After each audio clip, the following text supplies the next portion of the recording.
Hello guys, welcome back to our channel mostly Telugu. మరి big boss house లో ప్రేరణ అయితే eliminate అయిపోయింది.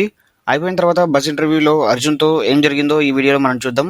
ప్రేరణ, లేడీ టైగర్, చెప్పండి, మీకు టాప్ 4 లో ఎలిమినేట్ అయిపోయారు, మీరు ఏమనుకున్నారు అని అనేసరికి నేను ట్రోఫీ కొట్టాలి అని చాలా ట్రై చేశాను.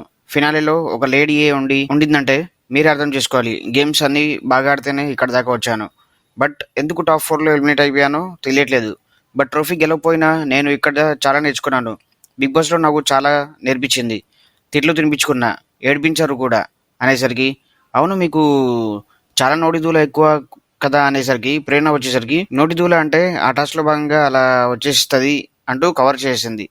మీరు మాట్లాడితే ఒకటి, అదే వేరే వాళ్ళు మాట్లాడితే ఒకటి, నువ్వు తిప్పమాక అని వాళ్ళ మీదే పడిపోతారు అంటూ అర్జున్ ఓపెన్ అవుతాడు. అప్పుడు ప్రేరణ వచ్చేసి, అదేం లేదండి, తప్పు ఉంటే సారీ చెప్పడానికి రెడీగా ఉంటాను అంటే, అర్జున్ వచ్చేసి, ఎప్పుడు తిట్టేసేయాలి తర్వాత సారీ చెప్పేసేయాలి అన్నట్టుంటుంది మీ వ్యవహారం అంటూ చెప్పుకొస్తాడు. మీరు గేమ్ లో ముందుకు వెళ్ళడానికి యష్మిని ఫ్రెండ్ గా వాడుకున్నారా అని అడిగితే చిచి, నా గేమ్ నేనే ఆడాను, ఇప్పటిదాకా నేను ఎవరికి ఎప్పుడు సపోర్ట్ అడగలేదు.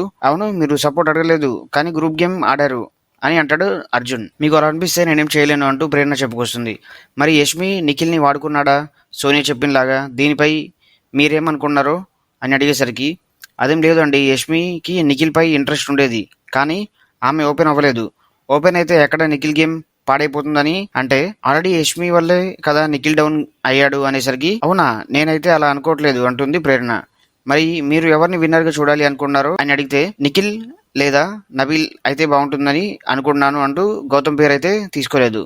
మరి మీ ఒపీనియన్లో ఎవరు విన్నర్కి డిజర్వింగో కింద కామెంట్ బాక్స్లో ఖచ్చితంగా తెలియజేయండి. మరి ఇలాంటి ఇంట్రెస్టింగ్ వీడియోస్ కోసం మన ఛానల్ని సబ్స్క్రైబ్ చేసుకోండి.